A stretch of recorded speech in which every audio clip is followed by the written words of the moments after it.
जमीन घोटाळ्यात पार्थ पवारांना दिलासा. चौकशी समितीकडून पार्थ यांना अभय. पार्थ यांचा राज्यसभेवर जाण्याचा मार्ग मोकळा. पुण्यातील बहुचर्चित कोरेगाव पार्क मुंढवा जमीन व्यवहार प्रकरणात एक मोठी घडामोड समोर आली. महसूल सचिव विकास खारगे यांच्या अध्यक्षतेखाली समितीने आपला अहवाल महसूल मंत्री चंद्रशेखर बावनकुळे यांच्याकडे सुपूर्द केलाय. या अहवालात राष्ट्रवादी काँग्रेसचे नेते पार्थ पवार यांना मोठा दिलासा देण्यात आल्याची माहिती आहे. तर दुसरीकडे 2 वरिष्ठ अधिकाऱ्यांवर कठोर कारवाईची शिफारस करण्यात आली. यामुळे पार्थ पवार यांचा राज्यसभेवर जाण्याचा मार्ग मोकळा झाल्याची चर्चा रंगू लागली. दरम्यान हे जमीन व्यवहार प्रकरण नेमकं काय आहे? खारगे समितीच्या अहवालात नेमकं काय म्हटलंय?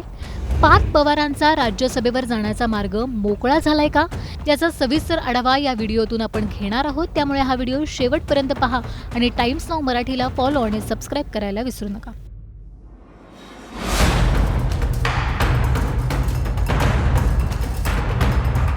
पुण्यातल्या कोरेगाव पार्क परिसरातील महार वतन म्हणून ओळखली जाणारी जमीन पार्थ पवार यांच्या अमेडिया कंपनीने खरेदी केली होती. या जमिनीचं बाजार मूल्य सुमारे 1800 कोटींच्या घरात आहे.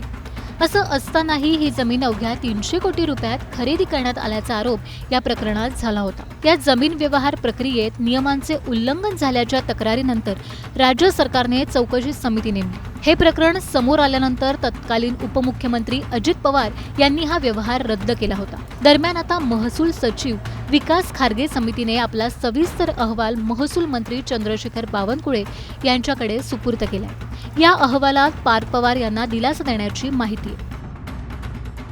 खारगे समितीच्या अहवालानुसार जमीन व्यवहारात स्टॅम्प ड्युटी आणि कागदपत्रांची जबाबदारी ही संबंधित अधिकाऱ्यांची असते.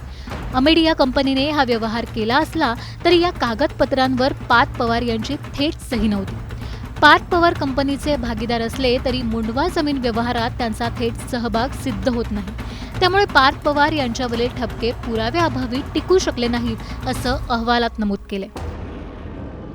खारगे समितीच्या अहवालात 2 अधिकाऱ्यांना बडतर्फ करण्यात आले तर 5 अधिकाऱ्यांना निलंबित करण्याची शिफारस करण्यात आली.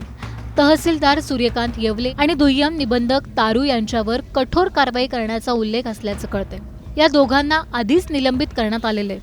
समितीने हे स्पष्ट केलं आहे की नियमबाह्य परवानग्या आणि प्रक्रिया मंजूर करणाऱ्या अधिकाऱ्यांची जबाबदारी निश्चित केली पाहिजे.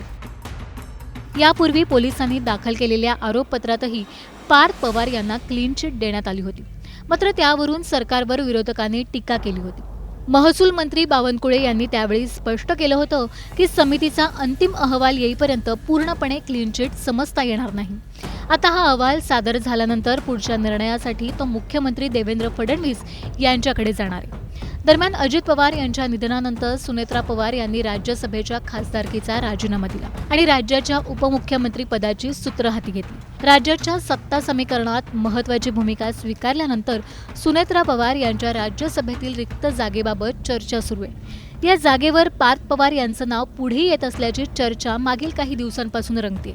पण मुंढवा जमीन व्यवहार प्रकरण हे त्यांच्या वाटेतील सर्वात मोठा राजकीय अडथळा मानला जात होता.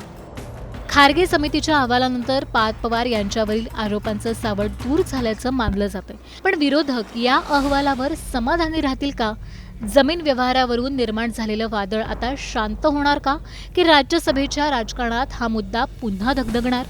खारगे समितीचा अहवाल पार्थ पवारांसाठी राजकीय क्लीन चिट ठरेल की नवा वाद निर्माण करेल? तुम्हाला याबाबत नेमकं काय वाटतं?